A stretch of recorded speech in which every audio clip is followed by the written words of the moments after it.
Hi guys, here's our next Go Train Anywhere workout. I'd like you to do 5 rounds for time of 10 dumbbell plank drag throughs, 20 alternating dumbbell snatch, 30 goblet squats and 40 mountain climbers. So some of these positions here involve being on the floor, so I've got Ruth here to demonstrate because I can't do them and talk at the same time. So the first one, and probably the most important one, is our dumbbell drag throughs. So we're going to start with a dumbbell on the floor like this. We're going to assume a plank position just next to that dumbbell. So we want the butt down nice and tight. We're going to push all the way up through the shoulders, and then we're going to use the opposite hand to drag that through. And then we're going to reach with the other one and pull it back. So that's 2 reps there. The most important thing here is to make sure that that dumbbell is outside the hands and that we can keep that nice plank position. Good. All right, the next thing we're going to show is our dumbbell snatch. So the dumbbell is going to start between the feet. So we want it probably just between the arches of the feet. And when we pick that dumbbell up, we're going to squat down and keep the chest up. The arm we're not using stays right away. We then drive up powerfully through the hips and punch it overhead. Good.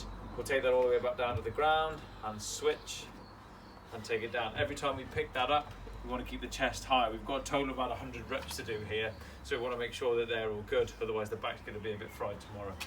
If putting the dumbbell down with both ends is too far for you to reach, that can put you into a bad spot. Just pick the dumbbell up and turn it onto one end. And then so every time we tap it off the ground, just tap one end down. That's absolutely fine. To switch, we can switch on the floor, or as Ruth just did there, we can switch with that dumbbell on the way down. Just make sure you don't switch with it overhead. Try and keep it below the eye level so you can keep an eye on where that dumbbell is. The next movement we have is our goblet squat. So we're just going to pick that up, holding the bottom of the head like a goblet.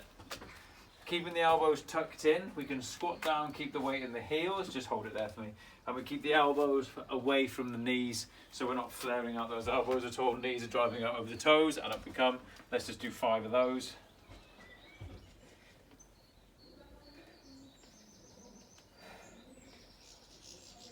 And 5, good, awesome. Just prop that dumbbell down.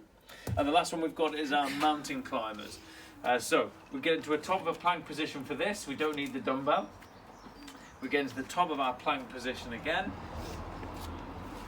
And for these, we're looking at the knee to come as high up to the elbow as we can make it happen. That's it, good. And switch, let's just do 10. I have a good short still. Good.